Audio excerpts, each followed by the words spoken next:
Hi, this is Jan. A day in my life bilang isang empleyado na may simpleng buhay at simpleng pangarap. Uy, ano daw? Naglalakad nga pala ako nito dahil ako ipapasok na sa aking trabaho. At ako ngayon ay pupunta ng monumento. Papunta nga pala sana ako ng LRT niyan para dun ako sasakay at para mapabilis na rin yung aking biyahe. Ngunit, subalit, datapwat, huy, si auntie nyo biglang naging isang makatang Pilipina. Charis! Huy, ang auntie nyo, pil na maganda siya. Oo nga pala guys, manggagaling nga pala ako dito sa Quirino. Alam ko naman na wala kayong pake. Bakit ba? Share ko lang. Charis! So yun na nga guys, dahil walang choice ang auntie nyo, kung di mag-jeep na lang.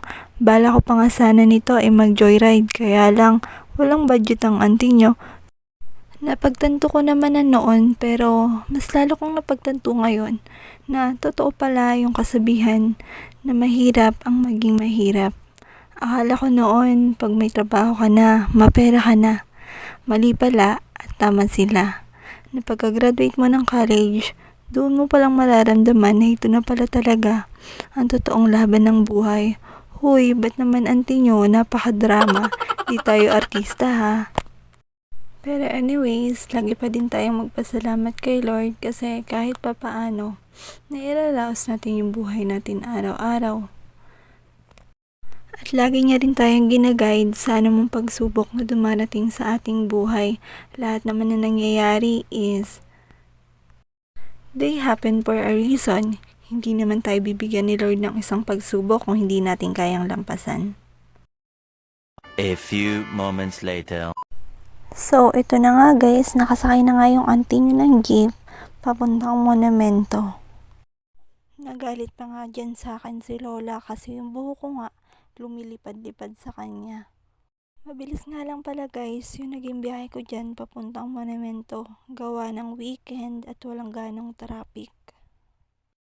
Pagbaba ko nga pala ng monumento naglakad-lakad ako, hindi ko na nga na-video gawa ng maraming ang snatcher doon banda sa monumento. Hindi ko na nga pala guys binidyohan yung ibang kaganapan ngayon dahil work related. So ito nga yung mga oras na pauwi na ako galing trabaho. At isang nakakapagod na araw na naman po ang kwento ng auntie nyo. Tapos yung isang araw na pahinga parang isang oras lang, sadyang nakakaiyak talaga.